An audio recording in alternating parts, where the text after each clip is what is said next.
This is Thoughts Become Things. With each episode, we'll help you reach the highest creative potential that God has for you. With your host, a teacher, life coach, a dream coach, and motivational speaker, Jeremy Lopez.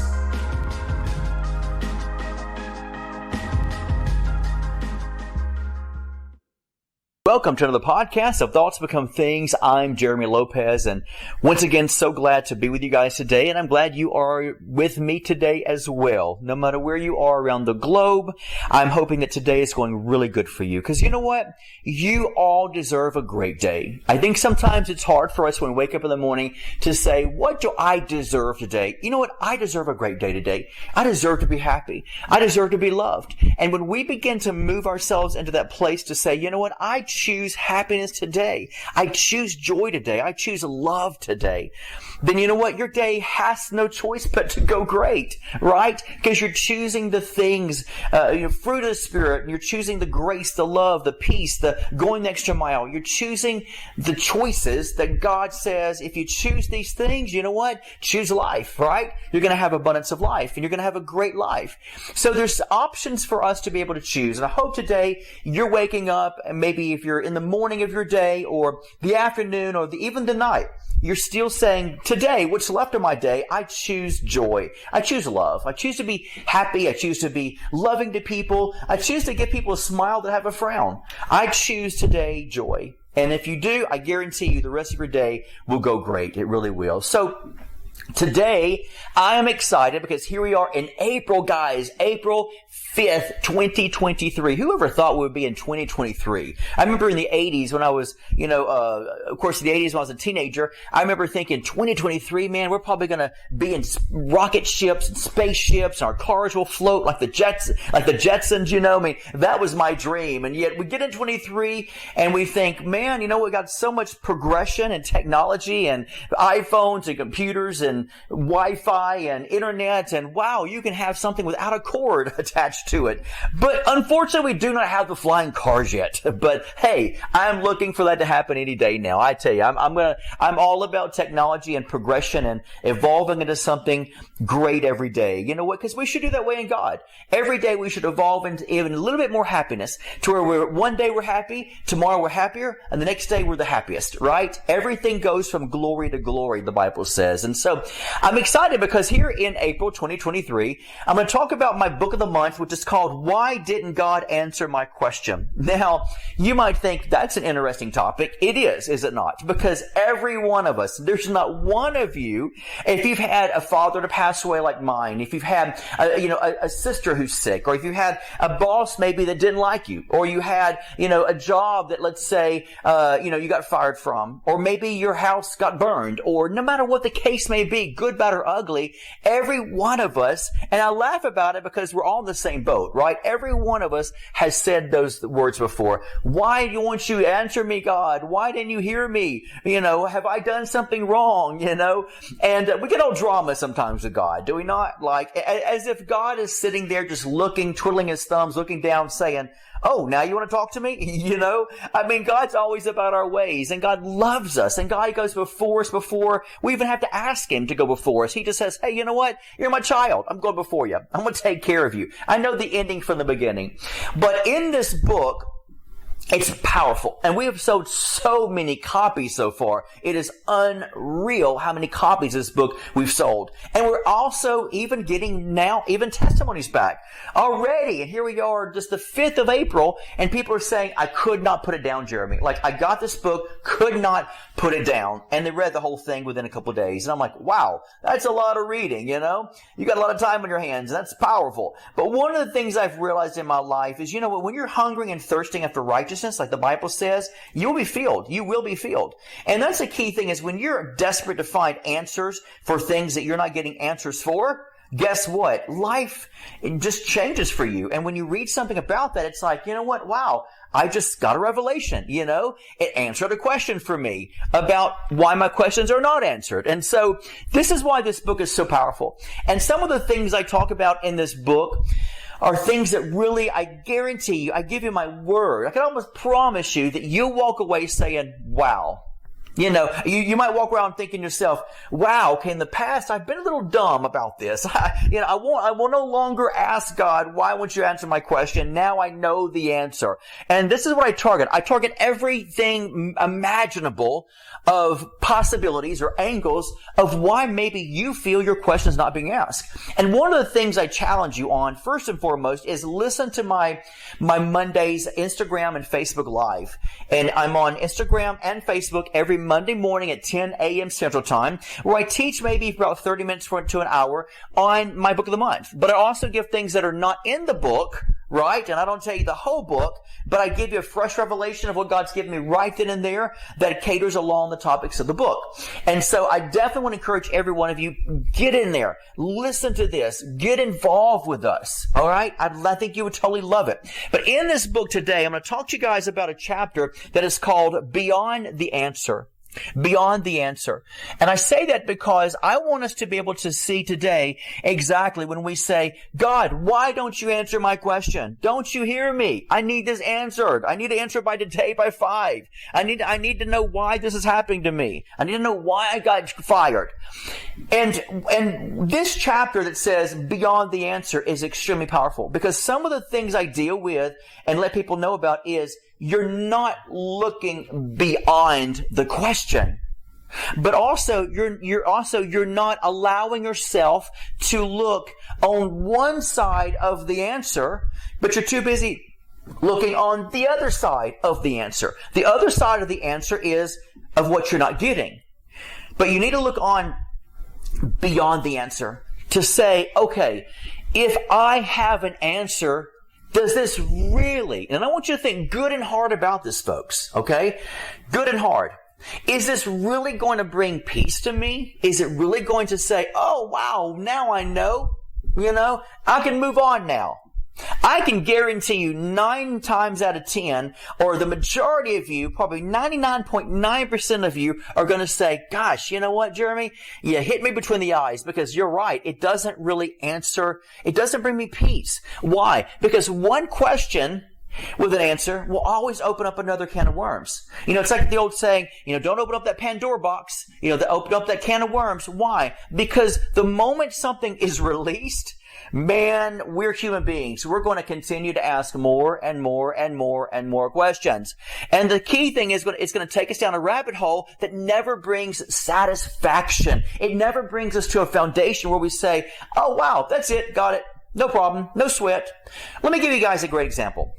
If, let's say, for example, if your company that you feel like God has said, you know what, thus saith the Lord, you've got a job and you're going to be doing this. And all of a sudden you're like, man, I'm going to track this. I believe in the Bible. I believe in God. I believe in the law of attraction. I believe God's behind the law of attraction. So I'm going to start thinking positive. I know I'm up for long overdue for a good job, a good promotion. So I'm going to go ahead and just attract it. God said it in His will. I'm going for it. So you start thinking positive. You start seeing yourself in that position, and you know it's God's will. All of a sudden you get the job and you're like, whoa, I love this. And then all of a sudden, 3 months later, guess what happens? The company goes bankrupt. The company gets bought out and they got to cut back now. Or somehow you just get laid off, right? Now let me ask you an honest question. How many of you are going to think this? But God gave me the job. Why would He? How many just stop right there? God gave me the job. Why would He blank, blank, blank, blank, blank? Every one of you would ask that question. Because it's human nature for us to be able to say, I don't understand. Because God is the supreme God. God would never give us something and take it back. But doesn't the Bible say, first and foremost, the Lord giveth and the Lord taketh away, blessed be the Lord of God. But that's not what we're talking about today. But let's throw that in the mix. So just because God brings you something doesn't mean God is going to shift you into something else, because He will. It doesn't mean God is going to keep you there to the day you die. I mean, the truth is, if you want to get really down to the nitty-gritty part of it, if God gives me, let's say, a job, I'm hoping and praying I don't have it to the day I die. I'm hoping that maybe throughout time, maybe a decade goes by, 5 years later goes by, something goes by, and God takes me higher and further and deeper. Why? Because His Word talks about promotion. His word talks about, going from glory to glory. His word talks about line upon line, precept upon precept. We hear in the scriptures that God gives us favor between God and man. That if I give, it shall be given back unto me. Good measure, pressed down, shaken together, and running over. I hear things such as 30-fold, 60-fold, 100-fold. So I hope and pray I don't have the same job until I die, because that just sort of says to me, I'm not moving on. And yet everything in this universe evolves. Everything in this universe expands. Everything grows. Everything does. Because it's got that DNA of God in it that just grows. And so because of that, I hope and pray that I don't have the same job I have to the day I die, right? I hope I get moved higher and go further into a deeper realm of what that looks like for me. To where the greater part of my creativity and my colors and my numbers and my eye-opening experiences will always continue to come out and grow even more, right? And so we had to stop, first of all, saying, but God, you gave me this job. Now look, they're taken away from me. God, hear me, listen to me, God. What do I do? Why is this happening to me? So what if God sits here and says this? What if God looks down at you? And this is not going beyond the answer. This is actually just wanting the answer. So you're not willing to look on the other side of the answer, okay? You're just trying to face the answer, not a truth. Remember, truth sets you free. Answers do not. Answers keep you longing. Truth keeps you at a place where you're satisfied, crossing the finish line. So all of a sudden, God answers this question for you. Because, thus saith the Lord, because I'm going to, I'm doing something in the company, they need to cut back and they prayed to use wisdom. Okay, well, where does that leave me, God? Am I chopped liver? Where does that leave me? Okay, great for them. What about me, God? And then all of a sudden God says this to you. Because the Lord says, I'm going to get you another job. Now, okay, great. Here's my question from that point on then.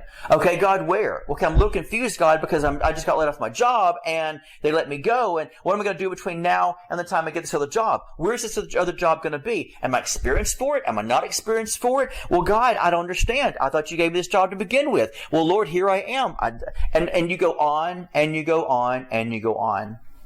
And so, see, answers don't satisfy you. Truth satisfies you because it sets you free from the question. It sets you free from the question because it doesn't just answer it, it eradicates the question to where there's no more questions. Answers keep you longing and takes you down a rabbit trail of more questions, more questions, more questions, more questions, right? And so all of a sudden, you realize, wait a minute, what if I go beyond the answer? How do we go beyond the answer, Jeremy? I'm glad you asked. Here's how you do it. You realize that all things work together for your good. All things, good, bad, and ugly, work together for your good. Through a death, it'll work together for your good. Through a life, it'll work together for your good. Getting a great job will work together for your good. Getting a bad job will work together for your good. Having enemies in your life that betrayed you will work together for your good. Having wonderful, loving, powerful friends in your life will work out for your good. Good, bad, and ugly, it is all going to work out. So here is the question, is why do you have a question? Here's your question. Why do you even have a question? If you know it's going to work out anyway, and we trust God that it's going to all turn out good anyway, then why do we even question the negative, the bad, the why? Because it doesn't matter what happens in my life. When my father passed away, it about devastated me because he was my best friend. He was the most amazing man I ever met. My mother will tell you that. My sisters will tell you that. He's just a great guy. No, he wasn't perfect. And everybody has issues and problems because we're human. But to me, he ruled and reigned. He was awesome. He was a great pastor. He loved people. He never turned anyone away. He was that kind of man of God. But you know what? It devastated me because I was heartbroken. But you know what? That's to be expected. When you love, you're going to be hurt. When you love something, it doesn't always stay forever. And so there's going to be pain. That just shows you that you love. That's the beautiful thing about life. It just shows you that you loved. But even through that, at that moment, I had to sit here and say, I really didn't. I didn't ask myself the question. Now, my sisters might have, or my mom might have, but I never asked the question, why, Lord? And yet, you know what? I had the right to ask that question. I'm human. I mean, let's just face it. Doesn't every one of you want to know, why did you take somebody from me that I loved? That's a normal question to ask. But there's something in me at that moment that started looking and saying, you know what? It is what it is. It's not going to change anything. He's not coming back. He's in a better place with the Lord, so he wins anyway, right? No matter how he gets his healing, he wins anyway. And you promised me you'd turn around for my good. So Lord, through this pain and through this longing of missing him, Lord, then I just ask, Lord, that you begin to just comfort my heart. Comfort my heart, because right now I'm not able and capable of seeing what's on the other side beyond the answer. But I know that if I look and know that it's going to work out for my good, and I don't have to have the answer right now because I trust you by faith, and you know what? Just walk me through this, God, and I will learn to be fine. I will learn to be okay. I will be okay. I will eventually be okay, God. And you know what happened? I learned to be okay. And the reason why? Because God was for me. And if God be for me, who on earth can be against me? And if everything works out for my good, then why do I need to worry or ask the question? If I got fired from my job, why should I ask the question? When God says, you know, will we ever see the righteous forsaken or our seed begging for bread? If I believe what he says is true, then you know what? I'm never going to beg for bread. My kids never beg for bread. So why even ask the question? See, life is nothing more than, do you trust me? That's all life is nothing. Your relationship with God is nothing more than, do you trust me? Because I promise every one of you that the reason why we all ask questions is because we really just don't trust him. That's the bottom line. It really is. And it's okay. God is not going to strike you dead because you're like, you don't trust me, son? Bam! I'm turning you into a pillar of salt. No. He knows that you're human. He knows there's going to be times you're going to be like, Lord, I'm having major problems right now trusting you. I've been there, folks. I have been there where I literally thought, I just don't feel like I trust you right now, God. In my angry times and my times in my life when I went through hard times. But I've learned to grow up and put away childish things. Not that I don't have my moments anymore. We all do. We all are human. But there's times in my life when I look back and I say, but you know, God, the issue is not asking the question. The issue is, do I truly trust you? If I get fired, I should have a question. I should say, to God be the glory. I trust you. God will never, he says, I'll never give you a stone if you ask for bread, right? Which means he's nothing more than a good God. Good God. Bottom line is, either you're good or you're not good.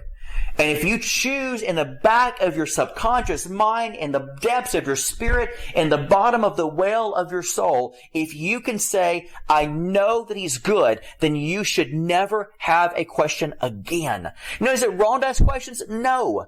It's not like God's going to send you, or slap your face or anything else. It's just because when we love, we're going to ask questions. But the bottom line is, he's just saying, just trust me. Just trust me. That's all. Just you got to trust me.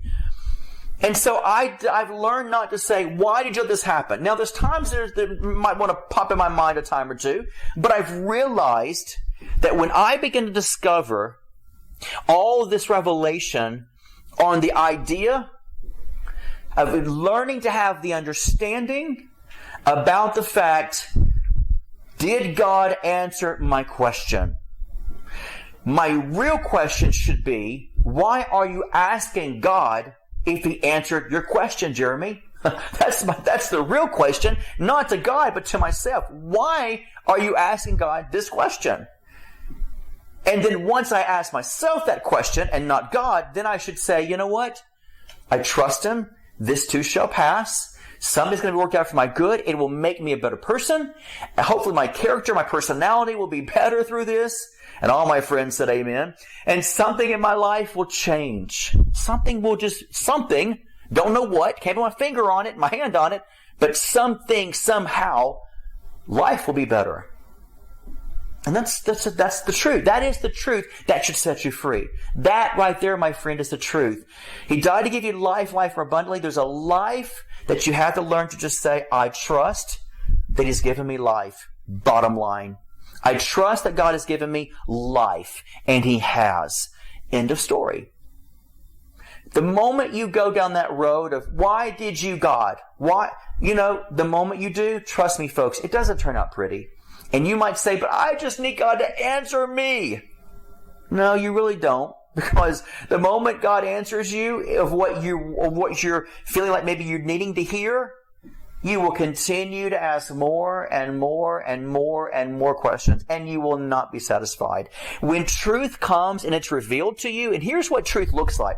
Truth is revealed 9 times out of 10 through your experience of being on the other side of the answer that didn't satisfy you, that finally looks at you dead in the face, straight in the face, and says, here it is. Here's your truth. And guess what? It's like the woman at the well. You'll never thirst again from that moment on. That's what truth does. Truth satisfies the soul. It satisfies you. Answers do not. Don't be deceived, folks. Don't be deceived. Answers have never done anything good for anybody, ever. Okay? What has answered the answer has been the moment you arrive past the answer and you start experiencing and evolving into the truth of when God sees you ready to receive and live in the truth, not when you think you're ready, but when God sees that you are deemed to be in that moment where you can experience that truth. Because truth is experience. The moment it is experienced, trust me, you'll never thirst again. You'll never question, because that freedom of your experience and that truth will totally, radically answer everything you've ever wanted to know about that question. And then you look and you say, why on earth did I even ask God that question? Right? That's what it does. So today, I would encourage you. This is one of many, many things I have incorporated in this book. I would encourage each and every one of you, go right now to my website, identitynetwork.net, and you can just download this book. Now, if you want to order by paperback, hey, go for it.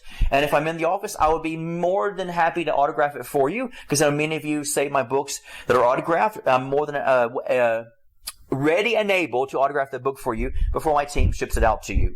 But I definitely encourage you, if not, just download the book today. Go on the website, identitynetwork.net, and just put in the keywords. If it's not on the home page, which it is, but if it's not, put in, why didn't God answer my question? Okay? Remember, didn't is D-I-D-N apostrophe T. If you forget the apostrophe, it won't pull up. Why didn't God answer my question? And just download the book today.